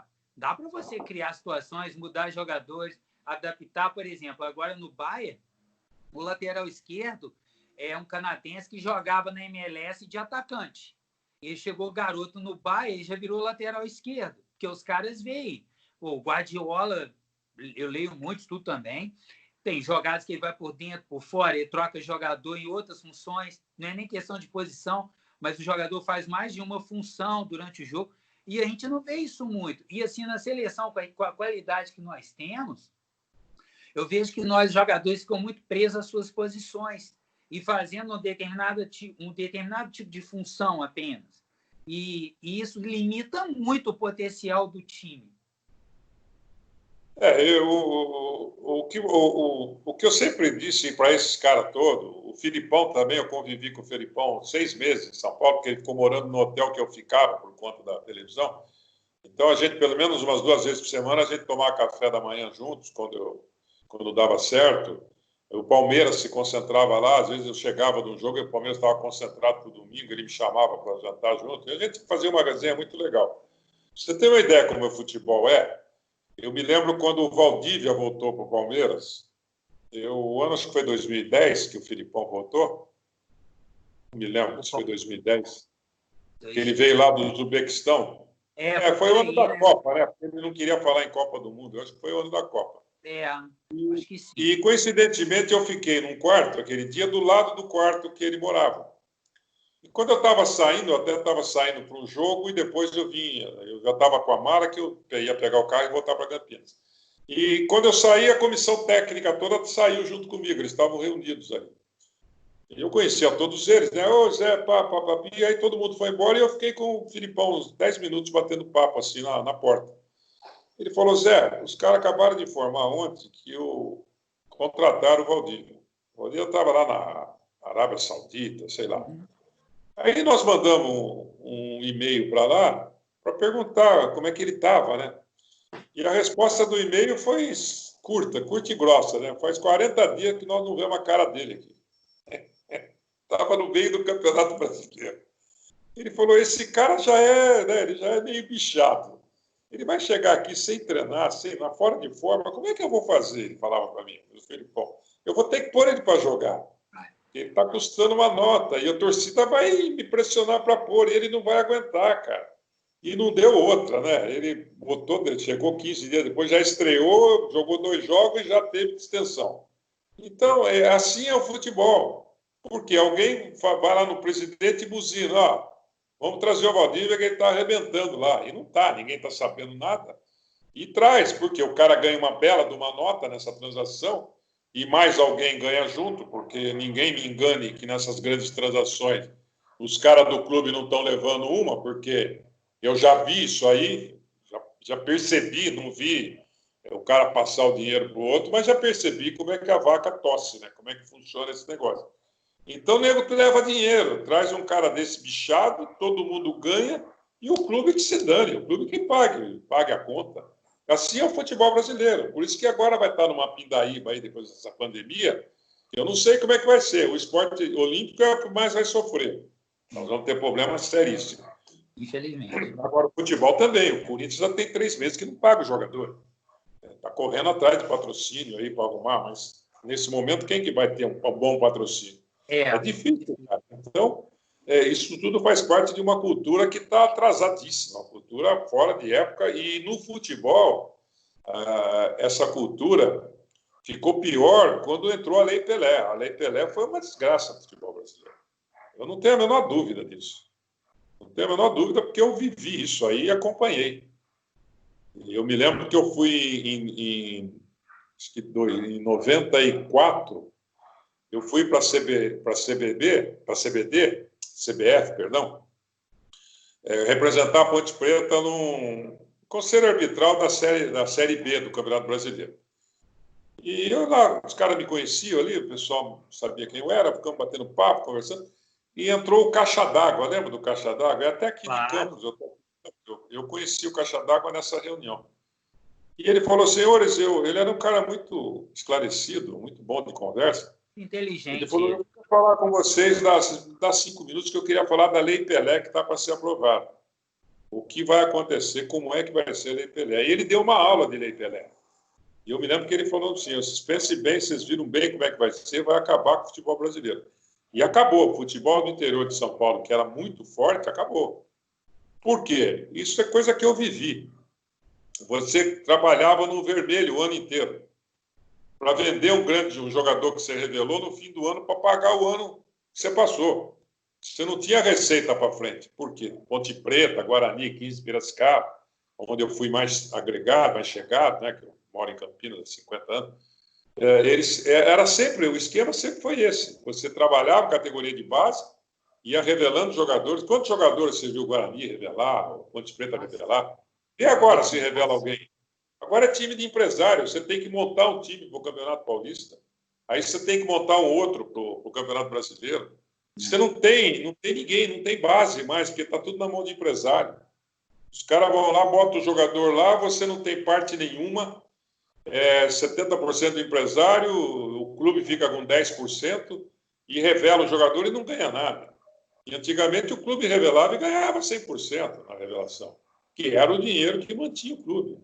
O meu União Barbarense lá está à míngua já há muito tempo. Agora estão tentando recuperar, mas porque ficou na mão de empresário também, acabaram com o clube. E o clube chegou a disputar em 2 vezes a divisão especial, subiu 2 ou 3 vezes para a divisão especial, revelou jogadores. O Wilson Gotardo é revelado no União Barbarense, o Tardelli é revelado no União Barbarense, o Oscar Meia, que está na China, é revelado no União Barbarense, o André Cruz, que é de Piracicaba, mas foi revelado no União Barbarense. E assim tem um monte. Mazolinha, que jogou no Botafogo. É uma revelação de jogadores que vieram da base do time. Hoje não tem mais. E esses jogadores faziam dinheiro para o clube se manter bem, o clube ter receita para pagar a despesa, pelo menos, e começar uma nova empreitada. Então, isso aí acabou. Acabou e não tem retorno, né? Hoje você tem que trabalhar em cima disso aí. A pessoa o clube tem que tentar se organizar da melhor maneira possível para manter os empresários afastados do clube e o clube conseguir gerir aqueles jogadores sendo dele, né? Mas o que você falou, aí tem gerência do empresário, da mãe, do pai, e aí o jogador já na base com 15, 16 anos já tem empresário, e aí tem que ter a pressão para colocar, é complicado demais, é difícil demais. Mas, assim, voltando para o basquete, como é que você faz a base do basquete, a seleção brasileira também nos últimos anos aí? O que você acha? Porque, igual você tinha me falado lá, o Brasil sempre foi chutar bola, jogo veloz, jogo rápido e chutar uma bola de 3. O Brasil meio que deu uma quebrada nisso, começou a jogar um basquetebol mais europeu. Você acha que o que eu estou falando é bobagem ou não? E aí? Eu vou fazer um resumo que eu tenho na cabeça. Nós ficamos fora de 3 Olimpíadas. Justamente no melhor momento que nós tínhamos de jogador. Nós tínhamos 8 jogadores na NBA. 8. Jogando. Alguns um pouco menos, outros jogando efetivamente, sendo campeões. Jogadores com bons números, né, Zé? Bons números na NBA. Não, exatamente. O Leandrinho jogou no Golden State bem. Eu fiz as finais lá em 2015, ele vinha do banco e incendiava o jogo. Sim. O Thiago, que é um jogador meio reduzido tecnicamente, muito forte como pivô, foi titular do San Antonio Spurs na conquista do San Antonio. Então, nós perdemos esse momento aí. E pelo menos 2 jogadores dessa leva aí me confidenciaram o seguinte: quando eles chegavam aqui, eles eram meio que colocados à parte, porque os técnicos da época tinham a turminha deles. Então, eles renegavam, eles não davam a esses jogadores, que deveriam ser os jogadores de ponta do time, a condição de serem os líderes do time. Se o cara jogar da maneira que ele jogava na NBA, ele tinha que se adaptar àquilo que o técnico queria, que era a condição daqueles jogadores do time do técnico. Isso aí pesou demais. Isso aí foi um tiro no pé que o Brasil deu e nós ficamos 3 Olimpíadas fora. A direção da CBB, um fracasso total. Pessoas que achavam que conheciam basquete, mas não conheciam nada. Em 2006, se você consultar o arquivo da CBB, não tem campeão brasileiro. Tem asterisco. Você deve se lembrar disso. Eu dirigi o time do Oscar, o Telemar, fui para o Rio de Janeiro. O Oscar ganhou uma liminar para entrar no Campeonato Brasileiro. Nós disputamos um play-out lá antes, para poder classificar. Aí 6 equipes foram para Franca fazer um hexagonal. Olha o absurdo, hein? Onde se acaba, eu disse na época, vocês estão acabando com o basquete brasileiro. Os nossos jogos eram 3 jogos por dia. O meu jogo era às 3 horas da tarde, com o portão fechado, sem TV, sem público, sem testemunha. Porque foi o maior assalto que eu vi um time sofrer na minha vida. Eu nunca fui tão assaltado. Tanto é que eu parei, eu voltei para o Rio e parei. Falei, chega. Pendurei a chuteira, pendurei o tênis, não quero mais saber. O único jogo que nós ganhamos foi o primeiro jogo contra a Brasília, que o árbitro foi o Serginho Pacheco. Eu faço questão até de enaltecer o Sérgio, que quando ele foi levantar a bola, antes ele falou para os 2 times: trate de jogar basquete que eu não entro em conchavo. Foi a frase dele. E falaram depois, porque eu não ouvi, mas os jogadores falaram. E nós ganhamos o primeiro jogo de Brasília. Foi o único jogo que nós ganhamos. Dali para frente, era 5, 6 faltas técnicas seguidas. Não era uma falta técnica, não, era 5 ou 6 na mesma bola. Eu me lembro que estava jogando contra o Coque, terminando o terceiro quarto, nós estávamos 3 pontos na frente, e o juiz marcou um foul. O juiz que estava do meu lado marcou um foul, e tinha sido um foul no jogador meu na bola anterior lá, que não tinha marcado. E eu falei para ele assim, naturalmente, ele estava do meu lado pegando a bola, eu falei, era o Chico, até estava apitando bem o jogo. Eu falei, Chico, presta atenção lá, que foi falta no fulano lá, mas com esse tom de voz, eu não briguei com ele. Só que dava para ouvir, porque não tinha ninguém no ginásio. O juiz do outro lado ouviu, veio correndo e me expulsou da quadra. Expulsou. Eu falei, como? Eu estou falando aquilo que todo mundo fala, né? Porque o técnico conversa com o juiz o jogo inteiro, né? Você não pode xingar o cara, gritar, brigar. Mas conversar, você pode. O jogo te permite.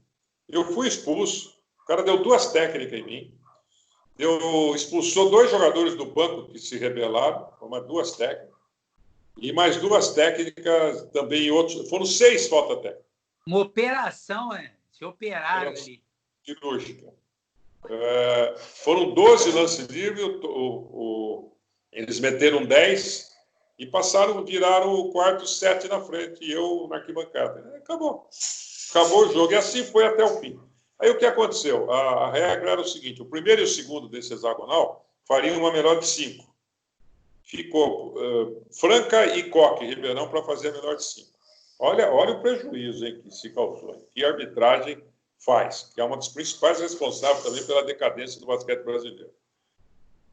Brasília, se não perde da gente o primeiro jogo, seria finalista no lugar de Franca. Seria Coque e Brasília, a final. Então, essa derrota tirou Brasília. Jogaram o primeiro jogo em Franca, o segundo jogo era lá, era tudo lá, né? Não me lembro se ia jogar em Ribeirão ou era tudo lá. No segundo jogo, o oficial de justiça foi na mesa com uma cassação do campeonato, com uma ordem judicial para não ter jogo. E não teve mais jogo. Não teve o segundo, terceiro, quarto nem o quinto. Acabou ali o campeonato. Sem campeão. E sabe o que o Coque fez, depois de, acho que 8 anos investindo pesado no basquete? Encerrou a atividade. O Coque montou até um centro de treinamento fantástico, que eu conheci, lá em Ribeirão, para a seleção brasileira, treinava lá. Ele investiu mesmo. O Chaim, que era o dono do Coque, ele fez um negócio legal pra caramba, foi campeão brasileiro. Enfim, ele montou um baita time. Tinha o Alex, o Renato, aquele timaço que eu perdi a final em 2003. E eles encerraram a atividade, acabou o Coque, cara. Os caras queimaram a galinha dos ovos de ouro, que era o time que mais investia. Em função disso, essa imbecilidade, um troço horroroso. Você vai fazer mais o quê? Você fala, eu vou continuar mais aqui fazendo o quê? Dando soco em ponta de faca? Chega, né? Foi quando eu parei e fui para a televisão e comecei a fazer outro tipo de coisa. Assim é que a banda toca. Pode olhar lá, 2006 não tem campeão. Zé, é brabo. Mas agora a seleção, assim, falando da seleção brasileira com Petrovic, tá bem, né? Ele é um bom técnico. Assim, ele é um bom técnico. É uma não experiência. do basquete em si, mas ali, né? Que é a ponta do iceberg, né? Ele é um cara que jogou na seleção iugoslava, é um cara que foi técnico. E ele é um cara que conhece o jogo como ninguém, né? Ele não tem material. Eu estive com ele o ano passado, que ele foi participar de um jogo. Não sei se foi agora no começo do ano ou foi no final do ano. Enfim, ele foi participar de um jogo com a gente. De um abre o jogo, ele participou. E eu fiquei 1 hora com ele sentado lá no escritório, fazendo sala para ele, até a gente subir para o estúdio. E ele falou, eu vou convocar um monte de gente nova aí, que eu estou precisando de sangue novo. Eu preciso ver como é que o Didi vem, como é que fulano vai estar, os meninos que estão fora, o Marcelinho Huertas, como é que vai chegar. Eu estou sem material, não está fácil não, mas eu vou lutar até o fim. E as chaves que o Brasil tinha no Mundial eram terríveis, né? O Brasil não ia passar. Não. Então nós estamos agora com um técnico bom, forte, mas não temos jogadores, como nós tivemos anteriormente, quando a gente podia ter dado uma explosão legal no basquete. Eu passei o maior vexame da minha vida no Rio de Janeiro, quando o Nenê veio jogar naquele Global Games, que quando ele foi anunciado, a torcida ficou vaiando ele 5 minutos. Eu não acreditei. O brasileiro inacreditável aquilo, né? Por quê? Quando ele não atendeu a convocação da seleção brasileira, ele tinha tido um câncer de intestino. Sabe? Câncer bravo. Demorou, tratou, curou, e em seguida ele ficou pai. Quer dizer, imagine só a alegria do cara. Pô, eu quase fico, né? Quase me corto tudo fora aqui e agora eu sou pai. E como é que ele vai se apresentar numa seleção brasileira?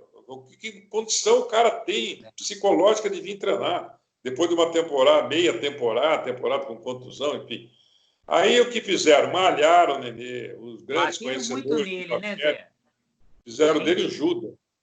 Gente grande, assim, falando do basquete, bateram de forma impiedosa nele, ao invés de procurar saber melhor, né? O Nenê é um baita atleta, um ser humano sensacional, a gente vê aí. E é o cara, assim, na NBA, o brasileiro, com certeza, o mais importante nome brasileiro na NBA. Não tenha dúvida. Ele é considerado um grande pivô da NBA.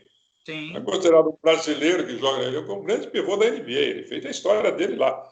E ele foi vaiado, cara. Foi um negócio triste pra caramba quando ele foi vaiado.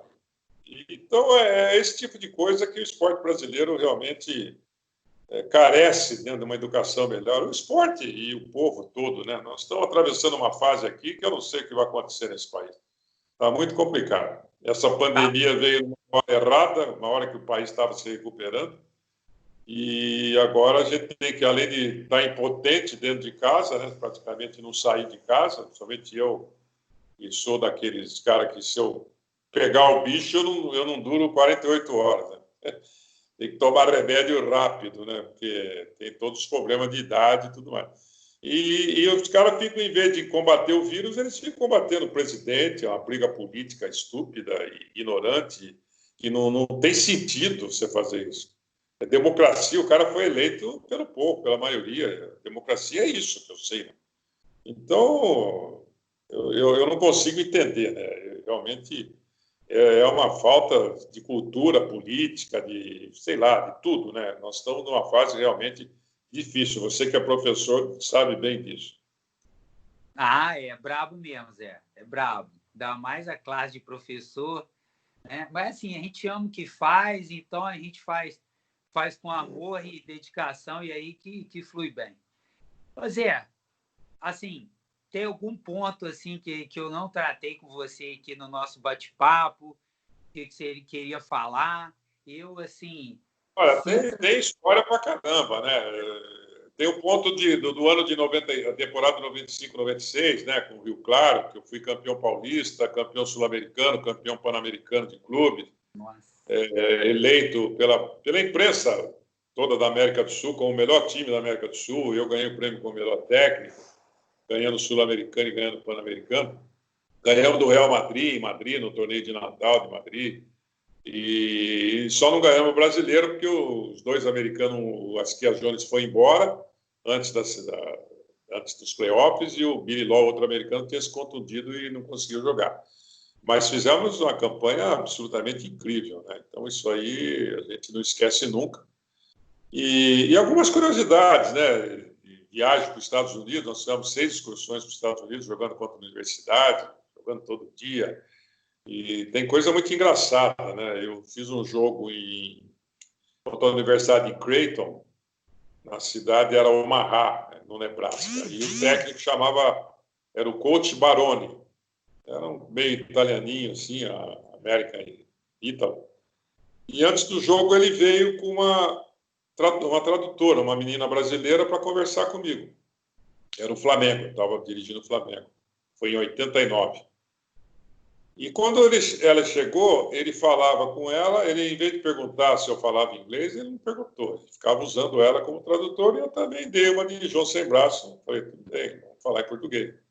Ele falava para ela traduzia para mim. E a conversa dele era o seguinte, ele estava se desculpando antecipadamente, porque ele sabia que o time dele estava melhor preparado, era o primeiro jogo da temporada, o time dele estava voando e o meu time estava cansado, e ele não queria que eu ficasse constrangido, nem chateado pela derrota. Ele se desculpando de ganhar o jogo de mim antes do jogo começar. Uhum. E eu olhava para o cara, eu falei, pô, o cara é imbecil, né? Mas tudo bem. Aí conversava com a menina, cumprimentei ele, só em português, não falei uma palavra em inglês. E a menina ficou sentada do meu lado, porque se eu tivesse algum problema, ela estaria ali para me acudir. Tá bom. E toca o jogo. Aí eu olho para o placar, falta 10 segundos para acabar o jogo, nós estamos 10 pontos na frente. Aí eu levantei, fui acompanhando o relógio. Quando zerou e apitou a buzina no fim do jogo, eu estava na frente dele. Aí ele levantou a cabeça, levantou, eu cumprimentei ele e fiquei caprichado no inglês, bem inglês, durante uns 2 minutos, agradecendo ele, pedindo desculpa de ter ganho o jogo, dei muita sorte, e o senhor vai me desculpar, mas o senhor foi muito bem tratado, adorei, né? Ele foi ficando branco olhando para mim e falou, esse cara me sacaneou desde antes do jogo, ainda bem que sacanear no final. E não deixei ele falar, virei as costas e fui embora. Falei, pô, vai aprender, né? Aprender, sei lá, né? Respeitar os outros. Isso é falta de respeito. Respeitar, é claro, com certeza. Pode falar o que você quiser, Rafael. Eu adoro. E tem uma outra passagem também, nesse ano, nós fomos jogar contra a Universidade do Wisconsin, e o jogo era tipo um sábado à tarde. E quem organizava todo o esquema eram os 2 juízes que nos acompanhavam. Que o cara que nos levava era um juiz de Los Angeles, que era amigo meu, que tinha uma trupe de juízes que ele comandava, uma associação de juízes, e eles é que faziam todo o esquema. Então, o almoço vai ser 11 horas, porque o jogo é, sei lá, 2 da tarde, 2h30. A gente vai sair do hotel 1 hora, beleza. Quando nós chegamos no ginásio, era mais ou menos 1h30 da tarde, mais ou menos isso, eu não me lembro bem os horários. E era um ginásio antigo que o bar, você tinha que atravessar, que não é um bar, né? São 20 bares, assim, onde os caras vão tomar um chopinho, comer, porque lá o cara não para de comer o jogo inteiro, né? Desce, come, volta a assistir o jogo. Você pode ver a NBA, né? A NBA só enche tudo quando no quarto. Né? Primeiro, segundo, terceiro, parece que não tem jogo. E eu estou atravessando e ouvindo o cara fazendo piada comigo, né? Tipo, não tem relógio no Brasil, está no horário diferente, o que é dormir até tarde, a comida não estava boa, uns negócios assim. Eu falei, que coisa estranha, né? Os caras estão me sacaneando, né? Passando no meio. Quando eu cheguei na porta do vestiário, tinha 2 garotos lá da faculdade que ficam ali para ajudar. Eu falei, o que está acontecendo? Ele falou, o jogo estava marcado para 1h30 da tarde, já são 2. Eu falei, ô louco, é mesmo? Vai chamar o diretor de esportes atléticos da universidade, que depois do reitor, é o cara mais importante. Né? No college americano é o mais importante, que toma conta de todos os esportes. Aí vem o coroa lá, todo parlamentado, então. Me apresentei e falei, o senhor está sabendo que a culpa da gente atrasar é de quem organizou a viagem, que são 2 americanos, não é dos brasileiros. Ele falou, Tom, fiquei sabendo agora, o que o senhor quer fazer? Eu falei, eu quero que o senhor vá lá, pega o microfone, era 11 mil pessoas no ginásio, lotadinho, primeiro jogo da temporada. Imagina. Eu falei, eu era vaiado em Franca, mas não vou ser vaiado por 11 mil pessoas aqui, né? Tem a dó. Eu falei, eu quero que o senhor vá lá e explique para o povo todo que o culpado do atraso não é o time brasileiro, são os organizadores, que são americanos. O senhor pode fazer isso, senão eu não vou jogar. Eu não vou entrar aí para ser vaiado. Ele falou, não, pode ficar tranquilo. Aí ele foi lá e eu fiquei ouvindo atrás de uma cortina assim, explicou direitinho para todo mundo, pediu para aplaudir o meu time para entrar na quadra, e voltou, falou, é isso que o senhor queria? Eu falei, exatamente. Ele falou ainda para mim, você tem o tempo que você quiser aí para se preparar, não precisa ter pressa não, porque está todo mundo sabendo o que aconteceu. Aí entrei, foi aplaudido, tal, jogamos, e no final do jogo os juízes roubaram o jogo de mim. Inverteram o ataque e eu perdi o jogo. Uma bola clara. Tanto é que a bola saiu no fundo, bola nossa, faltavam uns 20 segundos para acabar, nós estávamos um ponto na frente, eu acho. E os outros 8 jogadores, 5 do time adversário e 3 meu, foram para o ataque. O Mauri jogava, o Mauri ficou para repor a bola, ele não sei quem que estava do lado dele. O juiz foi lá, pegou a bola do Mauri, e aí fez um silêncio, ginásio silencioso, né? Porque nós estávamos ganhando o jogo, a bola com a gente. Foi na mesa, ficou ali conversando com o mesário, voltou com a bola, chamou os 8 jogadores e deu fundo de bola para o time adversário, para o time da universidade. Eles trocaram a bola, meteram a bola, acabou o jogo, eu perdi de 1 ponto por causa do juiz. Fazia parte, né? Você é roubado aqui, roubado lá, roubado em todo lugar. Me assaltaram a vida inteira. Então, essa é uma curiosidade. Quando nos comentários você fala de arbitragem, já quando no Twitter eu falo, Zé, concordo totalmente. Cara de lascar. Não é fácil, não. É difícil. A NBA até eu dou um desconto, porque o cara está pitando o jogo do LeBron James, do James Harden, do Stephen Curry. Então, são coisas meio pitorescas, né? Tem uma passagem também de arbitragem na Itália. Quando eu fui disputar esse torneio de Natal do Real Madrid com o Rio Claro, nós tínhamos o patrocínio do Vaporetto. Não sei se você lembra, o Vaporetto, era o lançamento. E o dono do Vaporetto era dono do time de Cantu. Era o Ponte Cantu.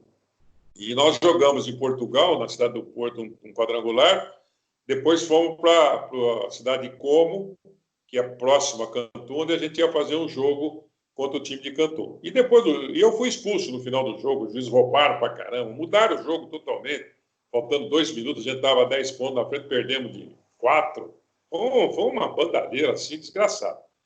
E beleza, era festa, né? Falei, tudo bem, não vou esquentar a cabeça, meu negócio é Madrid depois. E a gente estava num jantar comemorativo que o time de ciclismo dele tinha ganho a Copa Itália lá de ciclismo. estava apresentando um jogador que era da NBA, o Tur Bailey, que ia jogar lá no time de Cantu, que jogou no Utah Jazz. E nós estávamos jantando e veio falar comigo o vice-presidente técnico da Federação Italiana. Era um ex-jogador lá, eu não me lembro o nome dele, o cara que jogou na seleção italiana. E ele veio falar para mim, olha, coach, eu queria pedir desculpa da arbitragem, porque esses caras são muito burros, eles não são ladrões, são burros. Eu trouxe o Magic Johnson aqui com o time dele em Milão, ginásio lotado, a entrada uma nota preta. Há 5 minutos, no primeiro tempo, eles marcaram a terceira falta do Magic. Eu tive que descer na mesa, parar o jogo, chamar os 2 juízes e falar, se vocês marcarem mais uma falta do Magic, assim, vocês nunca mais entram numa quadra aqui na Itália. Nem em quadra vocês vão entrar. Eram esses 2, ele falou para mim. Então, acontece. Aí os caras tiveram que segurar, né? Porque, pô, já pensou pendurar o Magic no primeiro tempo? Os caras pagaram para ver ele jogar, não querem ver ninguém, ele jogando. Pagaram uma nota preta. Quer dizer, ele tinha que ter cumprido a promessa mesmo sem ele ter dado falta. Não, vocês já deram essa falta. Nem para assistir jogo eles vão entrar em quadra mais não, tá? Fica aí. O Pelé também tem uma história dessa, né, Zé? Que ele foi fazer um amistoso, expulsaram ele, aí voltaram e deixaram, não. Volta que a gente tirou o ato porque a gente trouxe você aqui para jogar, não era para você ser expulso. A história do Pelé, né? No Pelé Eterno tem essa história, né? Que os caras expulsaram o juiz, né? Quebrou o pau, o juiz apanhou e Pelé voltou para o campo e trocaram o juiz. Exato. Tem muita história, é muito engraçado. Mas é isso aí. Ô Zé, foi um prazer danado. 1h e 41 minutos aqui que a gente bateu papo. Não é todo dia que a gente tem 60 anos ou mais de estrada dentro do esporte, futebol, basquete. Uma coisa que eu não sabia, o tênis também, dentro de toda uma parte organizativa, como jogador, como treinador, também na televisão comentando. Então, assim, sua história é muito rica, com certeza vai acrescentar demais todo mundo que poder ver essa sua entrevista. Eu fiquei honrado em você ter aceitado e bater esse bate-papo contigo. Quando você falou comigo que eu ia bem, que eu desembolo bem, eu falei, agora eu ganhei meu dia, ganhei a semana. Estou feliz demais. Eu quero te agradecer. Obrigado. E, assim, se você me permitir, continuar mantendo contato contigo, porque a gente aprende bastante. Muito obrigado, Zé. Bom, Jonathan, foi uma bela oportunidade, um bom papo. Eu acho que o nível foi ótimo. Foi nem entrevista, né? Nós trocamos ideia aqui, foi muito legal. E continua fazendo o seu trabalho aí na escola. Professor hoje é uma categoria judiada no país, né? Realmente, bastante. Coisa mais importante. Até eu falei do meu professor de educação física, mas durante o meu período escolar em Santa Bárbara, somente na época era ginasial, né? Ginasial e colegial, né? Eu tive professores absurdamente incríveis, né? Eu aprendi inglês no ginásio. Eu falo inglês desde os 15 anos de idade. Eu nunca fiz escola de inglês. Isso aí, depois eu trabalhei em firma na Singer, em Campinas, multinacional, com muito contato com americanos, ingleses. E o meu inglês sempre foi esse aí. Não é um inglês perfeito, não é um inglês fluente, mas é um inglês que eu me defendo tranquilamente, né? Eu vou para os Estados Unidos, fico lá em 2, 3 dias, eu já estou falando inglês pelos cotovelos. É uma base fantástica em função dessa escola que eu fiz na minha pequena Santa Bárbara do Oeste. Parece piada, mas em Santa Bárbara do Oeste, aos 15 anos, eu falava inglês correntemente. Fica esse recado para você e para todos os professores. Façam a sua parte, independente do que está acontecendo. Um beijo para todo mundo que vai nos assistir aí. E espero que tenha sido legal essa conversa. Tá bom? Não, foi sensacional, Zé. Muito obrigado. Ó. Beijão para você, beijão, galera. Valeu vocês terem acompanhado a gente até aqui. Fiquem com Deus. Não esqueçam de curtir, compartilhar e divulgar o canal. Forte abraço. Valeu.